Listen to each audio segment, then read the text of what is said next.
Hey hi hello నమస్తే good morning friends.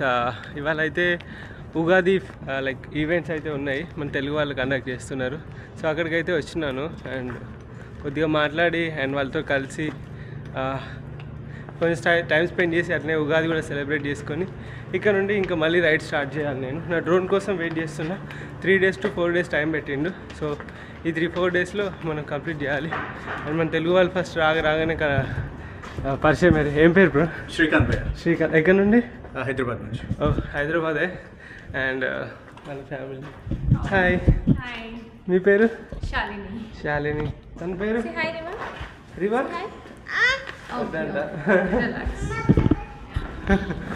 So ఇంకేంటర్ అవుతాం పదండి. అండ్ ఎట్లుంటుందో ఏంటో నాకు తెలియదు, చాలామంది కలుస్తారు అని అన్నారు.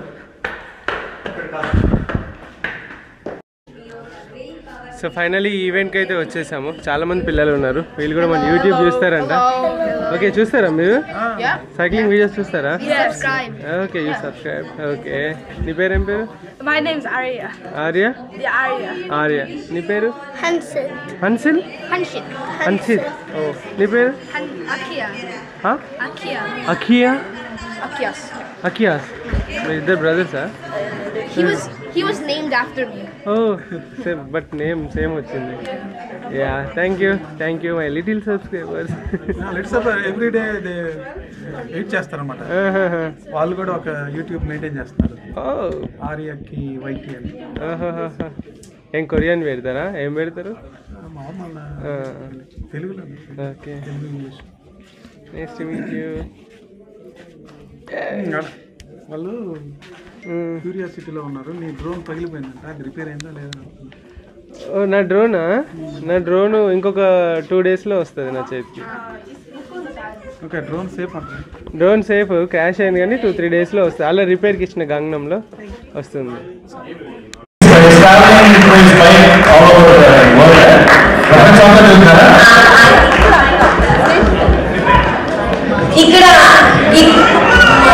ఇక్కడ మిమ్మల్ని రంజిత్ గారుగా పరిచయం చేయట్లేదు. ఇక్కడ మీరు ఇవాళ న్యూ కపుల్ దాంట్లో ఉన్నారు. Okay okay.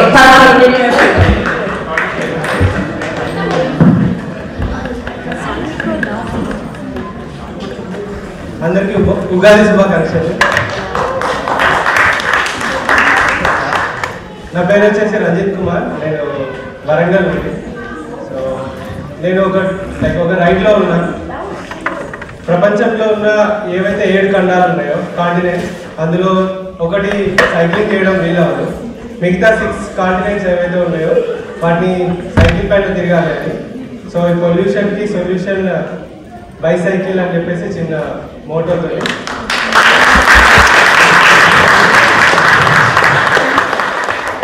ఇప్పుడైతే నేను ఇండియా నుండి బయలుదేరి ఇవ్వడానికి 352 రోజులేమో అవుతుంది. సో ఫస్ట్ ఇండియా మొత్తం 2 years సైక్లింగ్ చేశాను. మొత్తం అరౌండ్ ద ఇండియా అండ్ మిడిల్లో 15,000 kilometers. 2021 April 5th స్టార్ట్ అయింది జర్నీ. ఆ తర్వాత శ్రీలంక సైక్లింగ్ చేశాను మొత్తం. ఆ తర్వాత Vietnam, Cambodia, Thailand, Malaysia, Singapore, Indonesia, China, Japan Tokyo నుండి కిందికి ఫుకుఓకా వరకు సైక్లింగ్ చేసి ఫుకుఓకా నుండి బూసన్కి సైకిల్ పైన అంటే షిప్లో వచ్చాను. ఇంకా చాలా కంట్రీస్ ఉన్నాయి తిరిగేటివి. ఇంకొక 8 years ఉన్నది నా జర్నీ. సో మీరు నన్ను చూడాలి అంటే యూట్యూబ్లో కానీ ఇన్స్టాగ్రామ్లో రంజిత్ అని పిక్స్ అని ఉంటుంది. సో ఇవాళకి లైక్ 30,000 kilometers సైకిల్ రైడ్ అయిపోయింది.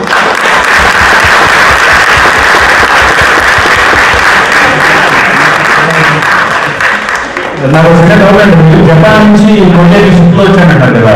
సో షిప్ లో కూడా సైకిల్ దొరుకుతా ఉన్నారా? షిప్ అంతా వచ్చే దగ్గరికి ఎవరు దొరుకుతా ఉన్నారా? Please it's a pleasure to honour you. Doctor Anika గారు, డాక్టర్ సుశీల గారు, డాక్టర్ వేణుగోలు గారు అండ్ సామర్ కుమార్ గారు.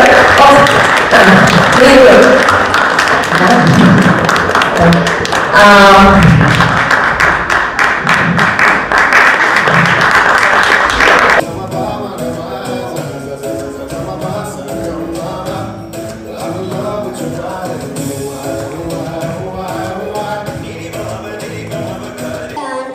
the day of Ugadi, once a demon named Sumakasura stole the wealth of Lord Brahma and hid in the sea. Lord Brahma, take the help of Lord Vishnu, who took the Matsyavatara, went under the sea and killed the demon. As this entire incident happened on the first day of Chaitra month, when Lord Brahma got the Vedas back and created the universe. We celebrate this day as Ugadi, which means beginning of a new era. Our 1 year on earth is equal to 1 day for Lord Brahma. When we begin a new year, Brahma starts a new day.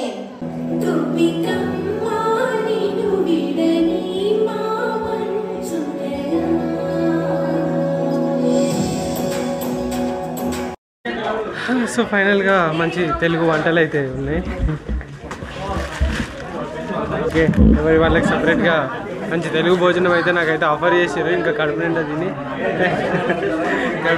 అయితే ఇంకా ఇక్కడ నుండి బయలుదేరి and Seoul national university side అయితే వెళ్ళాలి. ఇంకా తినేసి బయలుదేరుతాం.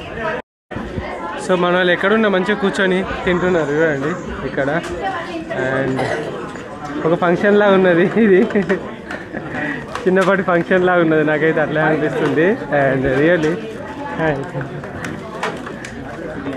Hello, lunch తర్వాత లంచ్ చేసి వెళ్తాను, దిగుదాం చేసి 3 o'clock.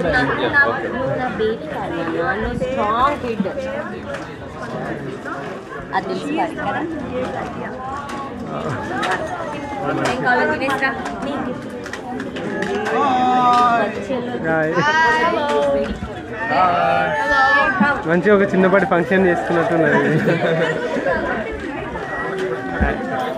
నమస్తే అండి. నమస్తే. సో ఇంకా తినేసి ఇంకా బయలుదేరితే ఇక్కడ నుండి. అండ్ అది ముచ్చట. లైఫ్ కొరియన్ లైఫ్ బాగుందా? కొరియన్ లైఫ్ చాలా బాగుంది. సో ఇప్పుడు ఫైనల్గా అయితే నేను ఆ ఈవెంట్ అయిపోయిన తర్వాత ఇక్కడ సోల్ నేషనల్ యూనివర్సిటీ అని చెప్పేసి ఆ యొక్క ప్లేస్కి వచ్చిన. ఈ సోల్ నేషనల్ యూనివర్సిటీ అనేది టాప్ యూనివర్సిటీ అన్నట్టు సోల్లో. అండ్ అందులో మనోడు పిహెచ్డి చేస్తున్నాడు. అందులో సీట్ వచ్చిందంటే లైఫ్ సెటిల్ అని చెప్పేసి చెప్తారు. సో ఎట్లా సీట్ వచ్చింది అందులో? అంతకన్నా ముందు నీ పేరు, ఎక్కడి నుండి? సో నా పేరు వచ్చేసి జల్లు రాకేష్. సో నాది ప్రాపర్ కర్నూలు. సో నేను మాస్టర్స్ వచ్చేసి ఫస్ట్ నా bachelors silver Jubilee government degree కాలేజ్లో చేసినాను త్రూ ఎంట్రన్స్ ద్వారా. తర్వాత మాస్టర్స్ వచ్చేసి తమిళనాడు సెంట్రల్ యూనివర్సిటీలో చేసిన త్రూ ఎంట్రన్స్ ద్వారా. సో ఆఫ్టర్ దట్ నేను లెక్చరర్గా కొద్ది రోజులు చేసినాను. సో అది నచ్చక నాకు కొరియాకి అంటే నాకు వెస్ట్రన్ లైఫ్ అంటే బాగా ఇష్టం అనమాట. అందులో రీసెర్చ్ బాగా కొత్తగా ఎక్స్ప్లోర్ చేయడానికి బాగా ఇంట్రెస్ట్ అయ్యి ఇట్లా వచ్చిన అనమాట కొరియాకి. కొరియానే కాదు చాలా దేశాల్లో నాకు ఆఫర్ వచ్చినాయి, బట్ నేను కొరియాలో నాకు ఫుల్లీ ఫండెడ్ అనమాట. సో అందరికీ కంటే హైయెస్ట్ శాలరీతో కొరియాలో రిక్రూట్మెంట్ అయినాను 2023లో. So this is my second semester. So I'm very happy. మా యూనివర్సిటీ వచ్చేసి ప్రపంచంలోనే 27వ కాలేజ్. సో ఖచ్చితంగా ఏదో ఒక సో ఏదో ఒక రోజు అయితే జాబ్ వస్తుంది. బట్ నేను వచ్చేసి ఒక ఫార్మర్స్ ఫ్యామిలీ నుంచి వచ్చినాను. So I'm the first person in my village who is studying in abroad. So Kurnool. So మాది కర్నూలు దగ్గర ప్యాపిల్ మండలం. ప్యాపిల్ మండలం దగ్గర కల్చర్ల అనే ఊరు అనమాట. కల్చర్ల అనే విలేజ్. మా నాన్న ఫార్మర్. ఓకే. సో ఫస్ట్ అనమాట నేను కొరియాకి రావడం. సో ప్రైడ్గా అనిపిస్తుంది. వాడు చాలా హ్యాపీగా చెప్తాడు. సో నాకు కూడా ప్రౌడ్గా ఉన్నది అండ్ చాలా హ్యాపీగా ఉన్నది. కూడా అందరూ బాగా చదువుకొని హ్యాపీగా నా మాదిరి మీరు కూడా అందరూ రావాలా. సో బాగా చదువుకొని మీరు కూడా రావాలి. ఇంకేమన్నా ఓకే, మనోడైతే కొరియాలో ఉంటున్నాడు. సో కలవడం నాకు కూడా హ్యాపీగా అనిపించింది. అండ్ సోల్ నేషనల్ యూనివర్సిటీ కూడా ఒకసారి చూద్దాము అండ్ ఎక్స్ప్లోర్ చేద్దాము. అండ్ మనోడు ఏదో కర్నూలు వంటకాలు చేసినాడు నా కోసం. వెల్కమ్ గాయ్స్, మీరు రండి. నేను అప్పుడే చెప్పిన కారం తక్కువ ఇచ్చారా అంటే కర్నూలు అన్నా అంటాడు. కర్నూలు అయితే నేను కారం తినక చాలా రోజులు అవుతుంది. So okay yeah you guys. అదే ఇప్పుడు ఈవెన్ నేను అంటే అబ్రాడ్లో చదవడానికి అంటే నాకు ఫస్ట్ యూఎస్ యూకేలో చదువుదామని చూస్తే దాంట్లో మొత్తం లోన్ కావాలా, 30 లక్షలు 40 లక్షలు లోన్ కావాలా. లోన్ ఇవ్వాలంటే ఒక గవర్నమెంట్ ఎంప్లాయీ ఉండాలి ఇంట్లో, లేకపోతే మన ఇల్లు సిటీలోనే ఉండాలా. అయితే మాది ఏం లేదు, విలేజ్ ఏం రాకుంది. సో ఒకటి చేస్తే చదివితే స్కాలర్షిప్ చదవాలా, లేకపోతే లేదు. రెండు నా కిడ్నీ మా నాన్న కిడ్నీ రెండు అమ్మినా కూడా ఫ్లైట్ టికెట్లు కూడా రావు అప్ అండ్ డౌన్కి. సో ఇక్కడ సోల్లో ఒక పర్ మంత్ మినిమం నీకు 60,000 అవుతుంది, నెలకు 60,000 నుంచి 70,000 దాకా అవుతుంది ఖర్చు అవుతుంది. సో కాబట్టి సో ఇంత ఎక్స్పెండిచర్ ఫర్ 1 ఇయర్కి 13,000 USD చూపించాలా. సో ఒక 5-6 లక్షలు 7 లక్షలు ట్యూషన్ ఫీజు ఉంటుంది. సో ఇంతటి మనం 20 lakhs మనం కవర్ చేయాలంటే చాలా కష్టం ఉంటుంది. సో అందుకే నేను కొరియన్ గవర్నమెంట్ ఓపెన్ కాంపిటీషన్లో స్కాలర్షిప్ వచ్చింది నాకు. అంటే ఎగ్జామ్ రాసాను లేదు, ఇంటర్వ్యూ రీసెర్చ్ ప్రాజెక్టుల ద్వారా వస్తుంది అనమాట. నా పేరు మీద జర్నల్స్, కొన్ని బుక్ చాప్టర్స్, సో కొన్ని యూరోపియన్ ప్రాజెక్టులలో కూడా పనిచేసాను నేను. సో అట్లా నాకు ఆపర్చునిటీ వచ్చింది. మా ప్రొఫెసర్ కూడా కేంబ్రిడ్జ్లో PhD చేసింది ఆమె. PhD మాస్టర్స్ బ్యాచిలర్స్ అన్నీ అక్కడ కేంబ్రిడ్జ్లో చేసింది. సో కాబట్టి ఆమె బ్రిటిషర్ కాబట్టి ఆమె కింద వచ్చి చేస్తున్నాను అనమాట. నాకు చాలా ఇష్టం బ్రిటిషర్ కింద చదవాలని. ఎందుకట్లా? సో ఎందుకంటే మన అంటే నెక్స్ట్ మనం ఇప్పుడు ఏదైతే నేర్చుకుంటామో అది చాలా హై క్వాలిటీని నేర్చుకొని మనం ఇండియాలో దాన్ని టీచ్ చేయొచ్చు అనమాట. సో మన దాన్ని మన ఇండియాలో ఉన్న ఇండస్ట్రియల్స్ కానీ లేకపోతే మన స్టడీస్ ఏదైతే ఉన్నాయో దాన్ని బాగా డెవలప్మెంట్ బాగా క్వాలిటీలో చేసుకోవచ్చు అనమాట. సో ఇండియాలో మనం రీసెర్చ్ చేయాలంటే మనకి మ్యాక్సిమం రీసెర్చ్ ఫండ్ అనేది ఉండదు. సో ఇక్కడైతే రీసెర్చ్ ఫండ్ ఉంటుంది. నేను 6 నెలలకి 8 మిలియన్ ప్రాజెక్ట్ ఫండ్ కొట్టినాను మా కాలేజీలో. సో ఎందుకంటే ఇంత ఫండ్ నీకు ఇండియాలో అసలు ఇయ్యరు. నీకు మామూలుగా నువ్వు ఇండియాలో ఐసీఎం ఎగ్జామ్ రాసి JRF వచ్చినా కూడా నీకు 6 నెలలకు కలిపి ఎంత వస్తుంది అంటే ఒక 2 లక్షలు 3 లక్షలు మేబీ రావచ్చు. బట్ ఇక్కడ వన్ టైం పేమెంట్ నీకు 8 మిలియన్లు అంటే 4 లక్షలు 80,000 అంటే 5 లక్షలు 5 లక్షల దగ్గర వస్తుంది. సింపుల్గా ఒకటే 1 మంత్లో వస్తుంది ప్రాజెక్ట్ బాగుందంటే. తర్వాత నువ్వు ఎంత చదివితే నువ్వు ఎంత బాగా రీసెర్చ్ చేస్తే నీకు అన్ని డబ్బులు వస్తాయి. సో అందులో సోల్ నేషనల్ యూనివర్సిటీ అంటే కొరియాలో నీకు విపరీతమైన రెస్పెక్ట్ ఇస్తారు. సో ప్రతి ఒక్క కాలేజ్కి స్టూడెంట్స్ చాలా మంది ట్రై చేసింటారు SNUకి. బట్ అందరికీ ఆపర్చునిటీ రాదు. వచ్చిన వాళ్ళకి అది దైవదర్శనమే. చాలా బాగుంటుంది. తిరుపతి డైరెక్ట్ గర్భగుడిలో పోయినట్టు అంతే, ఇంకా మామూలుగా ఉండదు. కానీ వర్క్ ప్రెషర్ అట్లే ఉంటుంది, లైఫ్ కూడా అట్లే ఉంటుంది అనమాట. చాలా అంటే చాలా కష్టంగా ఉంటుంది. మండే టు ఫ్రైడే ఇంకా నరకమే. శుక్రవారం రోజు సాయంత్రం, ఆదివారం ఇంకా మామూలుగా ఉంటుంది. ఓన్లీ క్లబ్ లైఫ్ కథ వేరే ఉంటుంది. ఇంకా పోతారా వీకెండ్స్ మా మేడం ముందే చెప్పింది అనమాట. ఫస్ట్ వచ్చి శుక్రవారం రోజు సాయంత్రం ఎంత వర్క్ ఉన్నా కూడా క్లోజ్ చేసి వెళ్ళిపోవాలా, ఎంజాయ్ చేయడానికి సిటీలోకి అని చెప్పింది. సో ఇక్కడ ఎవరైతే చదువుతున్నారో అందరికి తెలుసు, అందరూ స్ట్రగుల్స్లో ఉంటారు. మీకేమైనా రేసిజం ఎదురైందా?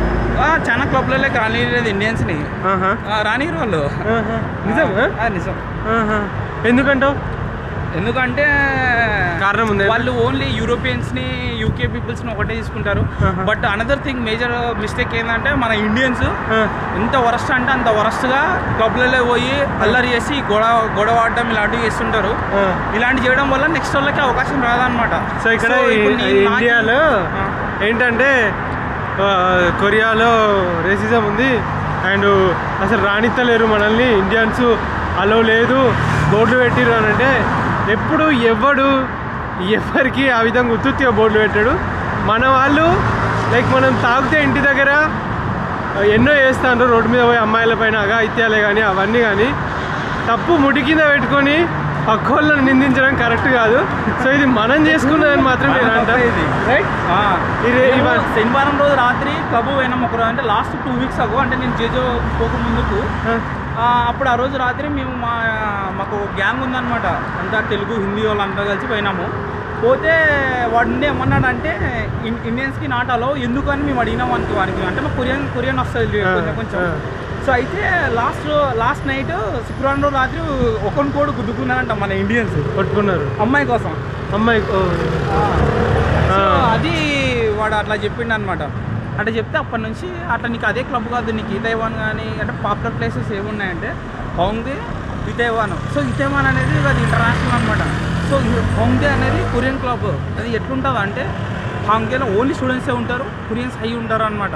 సో అట్లాంటి మోస్ట్ ఆఫ్ పీపుల్స్ అందరూ ఇతైవాన్ పోతారు కానీ హోంగ్డేకి ఎవరు పోరు. హోంగ్డేకి ఎందుకంటే హోంగ్డేలో నీకు మనం చేసేవి ఇట్లాంటివి నచ్చవు అనమాట కథలు. చాలా బాగుంటుంది హోంగ్డే, కానీ ఎక్సలెంట్ ఉంటుంది అన్న. స్ట్రీట్స్ కానీ స్టూడెంట్స్ కానీ అన్ని క్లబ్లలోకి అలౌ చేస్తారు కానీ కొన్ని పాపులర్ మోస్ట్ ఫేమస్ క్లబ్లలోకి అయితే అలౌ చేయరనమాట. సో ఆల్రెడీ మనకి నేనైతే ఒక 2-3 సార్లు చూసిన. సో ఎస్పెషల్లీ వన్ క్లబ్ వచ్చేసి RR2 అండ్ ఆ క్లబ్లోకి అయితే రానిరు గ్యారంటీ. బట్ ఇంకోటి ఏంటంటే మన ఇండియన్స్ కొంతమంది అంటే అమ్మాయిలు కానీ అబ్బాయిలు కానీ ఇక్కడ కొరియాకి వస్తారు. వచ్చిన తర్వాత వాళ్ళ ప్లాన్ ఏముంటుంది అంటే ఎట్లనా ఎంజాయ్ చేయాలా అది ఇది అనుకుంటారు కానీ ఏముండదు అంతగా. నా బొక్కే అంతగా ఏముండదు పాపం. ఓకే తెలుసా 2 సంవత్సరాల తర్వాత గ్రాడ్యుయేట్ అయ్యే ముందులో వాళ్ళు రియలైజ్ అయిపోయి అప్పుడు ఇండియన్స్తో ఫ్రెండ్షిప్ చేస్తారు. అంతవరకు ఎవరు ఇండియన్స్తో ఫ్రెండ్షిప్ చేయరు. సో నేను ఇదే మాట నేను చాలా మంది దగ్గర నుంచి నేను విన్నా. సో కాబట్టి ఇండియన్స్ ఎవరైతే ఈ K-pop ఇవన్నీ వస్తారో అవన్నీ ఏముండవు. అమ్మ మీరు బాగా తెల్లగా ఉంటేనే వర్కౌట్ అవుతుంది. అంటే అమ్మాయిలు కూడా బాగా తెల్లగా ఉంటేనే దగ్గర అసలు అమ్మాయిలు దగ్గర అసలు ఉండదు. మన వల్ల ఏముండదు అన్న, అసలు ఏముండదు. అబ్బాయిలు కూడా ఏముండదు అన్న. ఎవరో ఎక్కడో ఒక అనుమతి దొరుకుతుంది అంటే ఎక్కడో అంటే వాడెవడో కొరియన్ లెవెల్స్ అనమాట. డాన్ అయింటాడు కొరియన్ లాంగ్వేజ్లో అయితే కలుపుడే దొరుకుతుంది. అది కూడా ఎట్లా అంటే కొరియన్ కొరియన్ మాట్లాడితేనే కొరియన్స్కి బాగా ఇస్తాం అనమాట. సో నీకు ఫ్లూయెంట్ ఇంగ్లీష్ మాట్లాడినా వాళ్ళు నీతో మాట్లాడరు, కొరియన్ మాట్లాడినా వాళ్ళు నీతో మాట్లాడరు. వచ్చి రాని లాంగ్వేజ్లో నువ్వు ఎప్పుడైతే మాట్లాడతావో అది మాత్రం వాళ్ళకి ఎక్కడో బాంబే వెళ్తుంది, కథ మారిపోతుంది. కొరియాన్లో రిలేషన్షిప్ అనేది ఏమంటే ఉండదు. ఎట్ ద ఎండ్ నేను దీని ద్వారా చెప్పాల్సింది ఏంటంటే ఇక్కడ లైక్ BTS ఉంది, K-pop ఉంది, రెండు ఒకటే అన్ని డమ్మి అంటాను. K-డ్రామాలు ఇవన్నీ చూసి మన దానిలో కూడా హీరోలను చూసి హీరోయిన్లను చూసి వేరే దేశం వాళ్ళు ఏమన్నారు, అబ్బా వాళ్ళు ఎంత ప్రేమగా ఉంటారు. ఇదంతా సినిమా వరకే ఉంటుంది, ఏదైనా కూడా డ్రామా వరకే ఉంటుంది. ఆ తర్వాత మన వాళ్ళు సీరియల్ చూసి మన అమ్మ వాళ్ళు నాన్న వాళ్ళు మా అమ్మ వాళ్ళు ఏడతారు, ముసలి ఏడతారు కదా, అది నిజం కాదు. ఎట్లనో ఇక్కడ కూడా ఉంటుంది కానీ ఏదో కొంచెమే ఉంటుంది.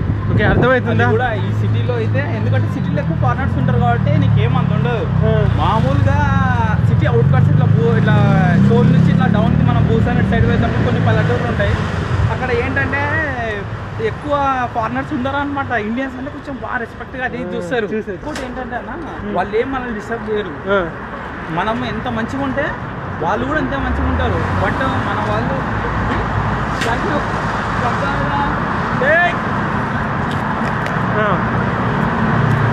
అండ్ ఇంకొకటి వెయిట్, ఈ క్లబ్ల విషయం చెప్తాను. మన వాళ్ళు చేసి తాగి అల్లరి చేసిన విధానాన్ని బట్టి అమ్మాయిల కోసం కొట్టుకున్న దాని విధానాన్ని బట్టి వాళ్ళు అలో చేయట్లేదు. కానీ మన ఏరియా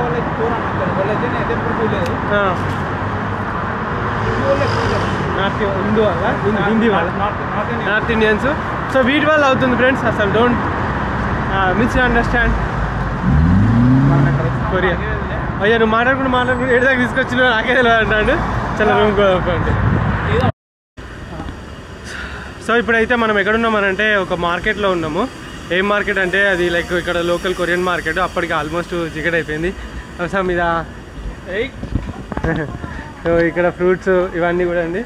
ఫ్రూట్స్ ఇక్కడ ఎన్ని ఉన్నాయి? 1 2 3 4 5 6 ఫ్రూట్స్కి 600. జస్ట్ ఇది ఒక్క ఆరెంజ్ 100 రూపాయలు అన్నట్టు. 100 కాదు 102 రూపాయలు 103 రూపాయలు అన్నట్టు. సో ఒక్క ఫ్రూట్కి. సో ఇది వచ్చేసి మొత్తం కొరియన్ మార్కెట్ అన్నట్టు మీరు చూసుకోవచ్చు. ఇది మన బజ్జీల బండి అంటారు కదా, ఈ బజ్జీల బండి మనది బజ్జీల బండి లెక్క స్ట్రీట్ ఫుడ్ అన్నట్టు. ఇక చిన్న చిన్న పునుగులు అంటాం కదా మనము, అట్లాంటివి వీళ్ళ పునుగులు. అండ్ ఇక్కడ చూసుకోవచ్చు గరిజలు అవి ఇవన్నీ ఉన్నాయి.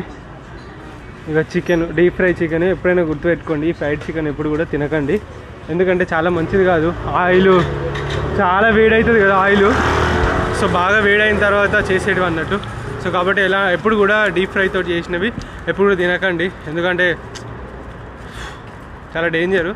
సో కాబట్టి మంచిగా సూప్ తినండి, హెల్దీ ఉంటుంది.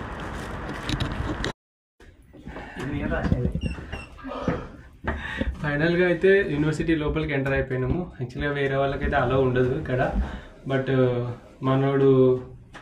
మనోడికి సపరేట్ రూమ్ ఉంటుంది అన్నట్టు ఇక్కడ. సో కాబట్టి ఇచ్చారు. అండ్ ఇంకా చాలా విషయాలు చెప్పాలి మనోడి గురించి. సో ఇందులో లైక్ 47,000 మంది స్టూడెంట్స్ ఉంటారంట. సో 47,000 మందిలో మనకు ఒక్కరికే స్కాలర్షిప్ వచ్చిందంట. ఎటువంటి సో మనకు ఒక్కడికే స్కాలర్షిప్ వచ్చిందంట. అంటే ఎంత గ్రేటో మీరు ఆలోచించండి. సో ఎవరిని ఇంత చిన్న రూమ్లా లాస్ట్ వేడుంది బయటికేనా? ఓకే. అండ్ మనకు ఒక రూమ్ అయితే ఇచ్చారు వీళ్ళు, ఇక్కడ చదువుకుంటాడంట. ఓకే, ఎట్లుంది? అంత మంచిగా ఉందా ఇక్కడ? చాలా బాగుంటుంది అన్న, మంచి వ్యూ ఉంటుంది ఇక్కడిలో నుంచి. ఇంకా మంచి వ్యూ. ఇంకా ఇక్కడ ఓపెన్ చేసి బాగా నీట్గా కనిపిస్తుంది. వద్దులే, పొద్దున చూద్దాం. చాలా బాగుంటుంది. సో మన గురించి చెప్పడానికి చాలా ఉన్నాయి. అండ్ ఇంకెవరికైనా చదువుకోవాలని చెప్పేసి అని అనుకుంటే, అండ్ మనోడు మంచి స్టూడెంట్ అన్నట్టు, ఎవరికైనా చదువుకోవాలి అని అనుకుంటే వీడియో కింద కామెంట్స్ చేయండి. సో మనోడిది ఇన్స్టాగ్రామ్ కూడా నేను దీంట్లో పోస్ట్ చేస్తా, పర్సనల్గా వచ్చేసి మెసేజ్ చేయండి. కంపల్సరీ అది కొరియాలో చదువుకోవాలనుకుంటే కంపల్సరీ అతను గైడ్ చేస్తాడు. ఓకేనా? అది ముచ్చట. మళ్ళీ చెప్తా కొన్ని ముచ్చట్లు దొరికిన కొద్దీ.